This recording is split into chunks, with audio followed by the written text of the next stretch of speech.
He's been outstanding in the one-on-ones. Travis is clearly, along with Nick Brewald, the best contested mark in the game, and he hasn't looked like taking one tonight. Hits arse free to knock it wherever he wished there. Fast hands in low from ball. Lumumba, one of the 1-2, got it as well. Steps on the gas. Lumumba, short little ball to White. Hold the mark. Got to go to one-on-one. Got Blair if he wants. He goes wide. Elliott gets there and takes the mark. And that's the build-up we're talking about. It was Lumumba decided, you know what, I'll take you on through the middle of the ground. They took a risk, and then for once you saw space inside 50, and I'm glad Jesse White chose that option. That's all we want as a forward, Richo. We say it every week, but Elliott had space and something could hit the target. And it was really smart by Lumumba because he looked up, and when he was running through the middle, there was actually nothing on inside 50, so he had to use the hit up in Jesse White, and that gave this man Elliott time to get back, set up, and then turn around and come at the footy. Lining up for his third goal to get it back to a 5-point margin. Elliott steps, looks good on line. It's there. Collingwood within 5 points. Another nice finish from Jamie Elliott, and he's in another solid night as a small forward. When you kick 3 goals, as he did last week, you cannot ask for much more. I think you've done your job as a small forward. 7 marks he's taken. So he's had a really solid night, Jamie Elliott.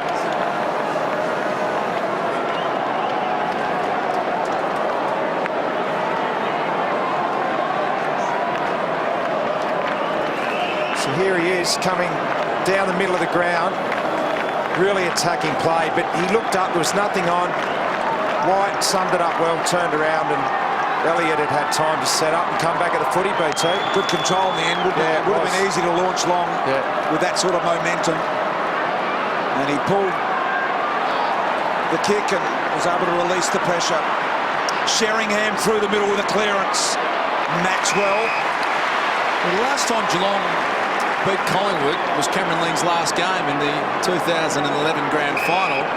And Nathan Buckley's all 3 games against Geelong, he has won. So there's got to be a bit of belief building here. The Magpies, they're back to 5 points. There's a heap of time. And you start thinking, you know what, we can do this again. And so it's going to be whichever team, as you guys have mentioned, continues to be brave, continues to take the game on. You can't just try and save the game from here if you're Geelong. You've got to be able to keep playing the game, play it right out. Ball and Smith. Bartel encourages Hawkins to come at it. Spot on, BT. That's a great call by you. Encouraged him to come at it. He kicked that ball to where he wanted Hawkins to lead to, and the best kickers to a leading forward are the ones that almost lead the forward into the footy, BT, and that's what he did then. You have a look at this. He poked it to grass. He forced Hawkins to come at it, and he sidestepped Maxwell, who was trying to cut it off. Yep, beat the 2 defenders. Big kick for Hawkins. Really, really big kick. 35-metre kick. It's online. It looks really good. What a response from Tom Hawkins. Just a little bit of Hollywood from young Tommy. A little bit of pistol work there. It's just a bit of maybe Collingwood supporters.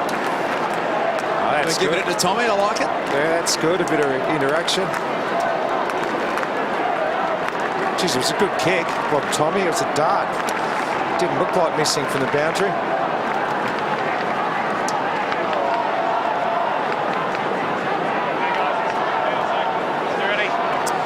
What about this reaction from Tommy Hawkins? Just turning around to the Collingwood supporters and saying, wow, maybe just keep your mouth shut for a while.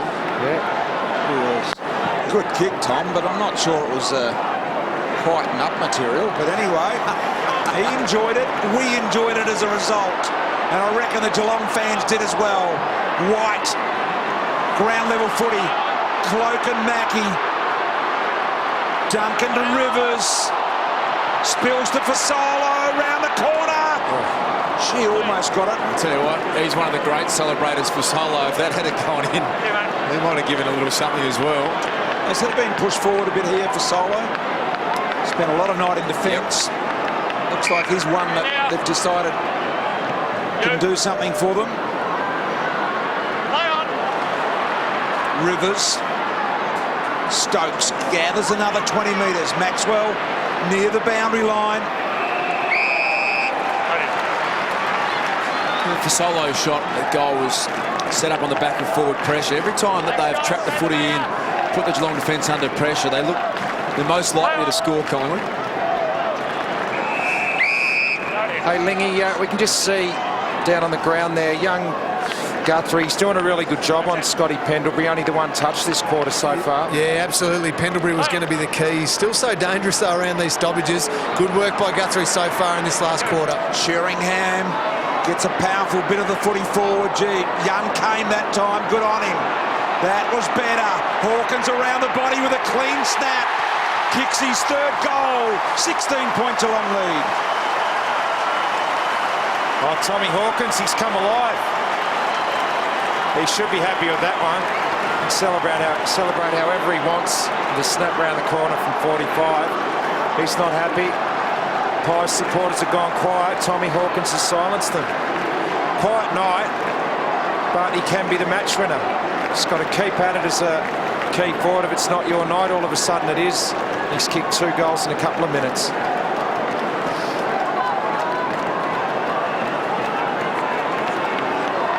So Young courageously went back, and Hawkins doing his own ground level work was really impressive. Is he allowed to do a bit of that now, BT? Yeah, he can go full bore now, and he did. He gave it a bit of a double finger job. Pendlebury.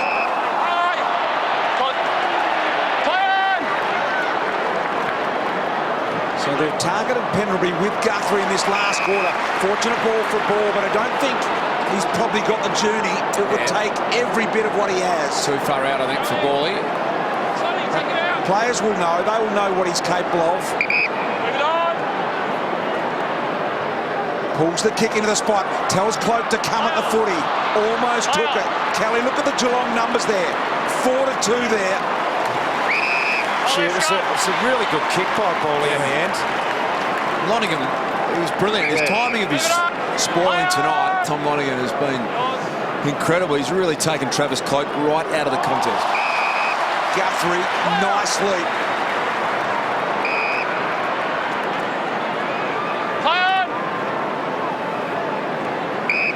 Duncan, halfback. Low footy, really good. Murdoch.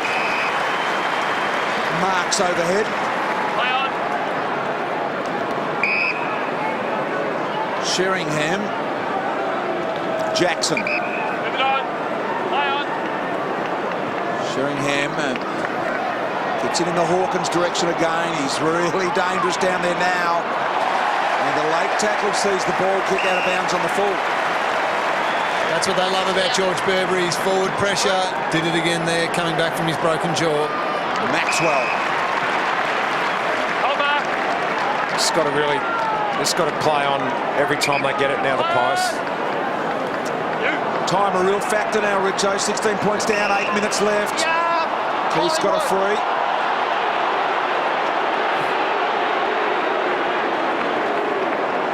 Over the top looking for Blair, didn't have enough on it. Varco got back and did well not to infringe Rivers. Tidies up to Harry Taylor. He has a look down there and says, I'm going to Bartel, who was held. And that'll be a free to Jimmy Bartel. Well, didn't need to. Travis Varco's got a nice bit of claret flying from the head, but you're absolutely right, Richo. Heratia had support everywhere. If he had a little grab of the jumper, it was totally unnecessary. Shane Bloodrow. Hold it up, Shane Bloodrow. Varco's coming up. So Varco spotted by the umpire in the middle of the ground now, and he's got quite a bleed to the head there. So let's have a look. Clash of heads there with Varco. Maybe when he fell on the knee, perhaps. There. No? His head may have hit there. it. Maybe an accidental knee, I reckon. Anyway, he'll go and get a staple gun. And they'll probably do a quick job on it. And then revisit it after the game. Pretty safe hands here with Bartel in the set shot. Yeah. And he's gone back for a big run-up. He wants the momentum getting through the pill here. He does that from 52 distance, right on, just offline. That would have been the game. 63,152 here tonight, slightly off where I thought it needed to be, but nevertheless, Selwood. Johnson wanted the one around the back. It was set up beautifully by himself. And the kick missing the target, allowing Pendlebury. Collingwood are surrounded by pressure in every which way at the moment. For Solo to side bottom. Grundy's got to go. He looks like he's just struggling a little in his movement there. McIntosh knew all along he had Mackie with the 2-on-1. I think sheer weight of numbers might have got young Brodie Grundy. He's had McIntosh to compete with. He's had Big Dawson Simpson. Then you roll Blitzarves in, who's the best runner in the game potentially. It's been a pretty hard night for him to compete. Yeah, it's been a big job. He's very tired coming off the ground. That's it. Just went through the interchange bench.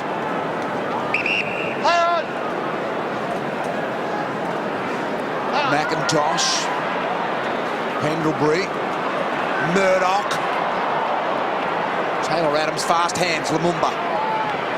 Now side bottom again. Just get the feeling that Collingwood have not got much left here. Scott White, he's just got to get it into White there, you can see. Just under 6 minutes remaining. And they need to score quickly. 17 points adrift. They're going to have to kick 3 goals in the 5.5 minutes for Solo with a bear-hugging tackle on Burberry. This is where you really admire and respect the Geelong system. They are so good at making sure that they don't get scored against in this situation. They always get numbers back. Here's Mackie trying to play it cleverly. They just don't make mistakes structurally. I think Helps when you've been able to just put Kelly down back, doesn't it? Experience, he's down there, Mackie's down there, Lonergan. But look at the numbers there on that shot. They just get people in the right places at the right time. If you are to kick a goal, you've got to do something special against Geelong. Have a look at them. Ferocious, the Cats down there at the moment. They know they can't afford to let Collingwood kick the next one. McCaffrey's found space where no one else could, and Elliott quickly realising time ticking against here. At your angle, there it is there. And that was just a kick that came off the side of the boot, Elliott in the right position, but it wasn't a structural mistake where they didn't have the right numbers back. They just got a little fortunate here, Collingwood. So Elliott looking for goal number 4, and he's got it. Collingwood back within 11 points with 4.5 minutes. And at the same time, massive respect for Collingwood and the way they fought and won the footy. That's what you have to do to beat Geelong. Get the 50-50 ball, jam it on your boot, and if you're in front, he's had a great night, Jamie Elliott, tonight. It's been sensational. Might have taken the best mark we've seen so far in 2014 and kicked a big bag of goals as well.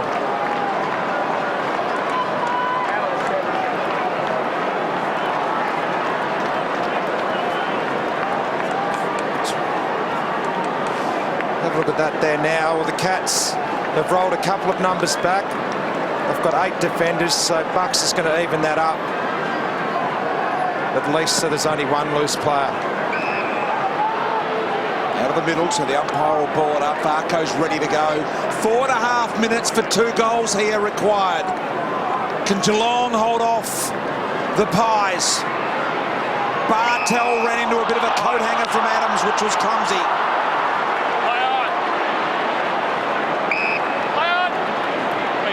So Geelong to Burberry or Hall and Smith. Hall and Smith able to pick it up. Back to Burberry. Frost did well. Ball said, I've got it, mate. You get running. Lumumba has got to hit the target between 2 Geelong defenders there. Cloak will do well to get it over the line and wait for the troops, and he does.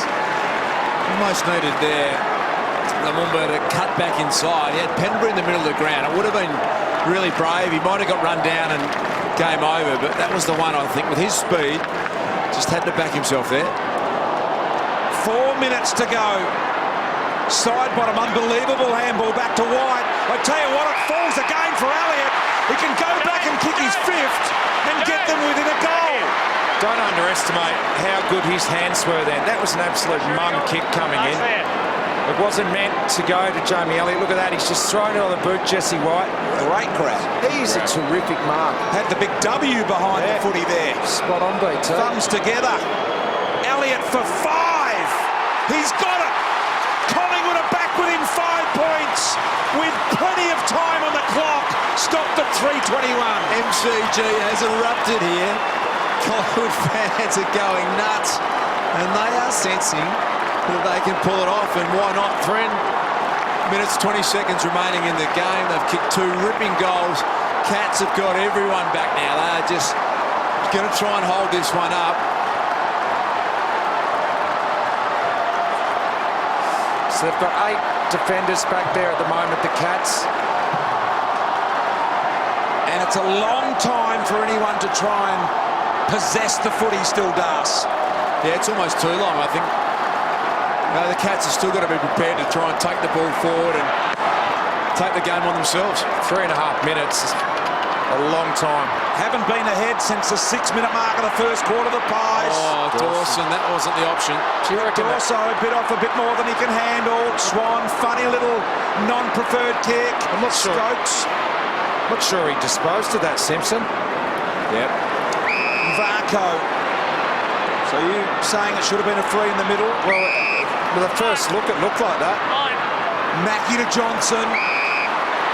Johnson gets back quickly. He had ideas of getting it over the top and now just sends it in a dangerous position. Maxwell the knockdown. Here's the big fella. Hawkins, Beams, dangerous. Hoyk out of the action here. Had to wait for it a little, Taylor. Good knockdown to Lonigan. Off the standing start. Here go Collingwood. Lumumba's got no one to kick it to. Has to handball. Pendlebury cool. Goldsack should have given it. Got caught. Still had the awareness. Here's the dangerous one. Oh, smothered in the air by Varco. Hamish McIntosh had it stripped by Pendlebury. They can go forward here, the Pies. Grundy's got to go back. Head over the footy. Johnson there. Holland Smith comes in. We've got 2 minutes to go in the game. And Murdoch responds. But Frost is back. Brilliant effort from both sides there, middle of the ground. I love the fact that they were just trying their absolute hard out Collingwood to go through the middle of the ground. They came unstuck. They're going to have to try a similar tactic again with 1:46 remaining in this game. It has to be perfect footy, though, for the Pies. A point will do them no favours at all. McIntosh, beautiful. Down to Murdoch, normally a good kick. Short ball here. Side bottom, couldn't handle it. Picked up, I think it was Duncan. They got it to Hawkins. Hawkins will have a chance to seal the game. That was a terrific kick. A point will give the Pies a big chance from fullback. Have a look at this kick here. Only had 2 steps and he just hit it perfectly. Frost was right there. Well, you can see Goldsack's already going down the line. He's the man for the talk. If this misses, he checks with the umpire to see where the mark is. Clock starts ticking. Under a minute. Hawken for goal 4. And perhaps for the Geelong win. It'll kick him 2 goals clear. And he does it. Hawkins has been the Iceman here in the last quarter. He's been the match winner. And young Frost have done a great job all night on Tom Hawkins, but 3 last quarter goals to Tom Hawkins, and he's been a match winner. This was a great kick, though. He had no time really to get that kick off, and he hit it beautifully. Yeah, you can see the look of disappointment on Nathan Buckley's face. He knows this one's just slipped out of their grasp with 46 seconds to go. And they've been sensational tonight, Collingwood. Taking it up to the Cats, who they're just winners, aren't they, Geelong? They just always find a way. Taylor Adams. On the ball, let go. Caught with it. Just that momentary lapse of what do I do with it. And now Geelong will go into possession footy with a half a minute. What a professional outfit they are. And they'll win against the Pies for the first time, as Das mentioned, since the 2011 grand final. Lonigan has done the job on Cloak tonight. No goals for Travis Cloak tonight. Side bottom. Out the back to Maxwell. Siren will sound. Cats with a huge win. Defeat Collingwood by 11 points in front of 63,000.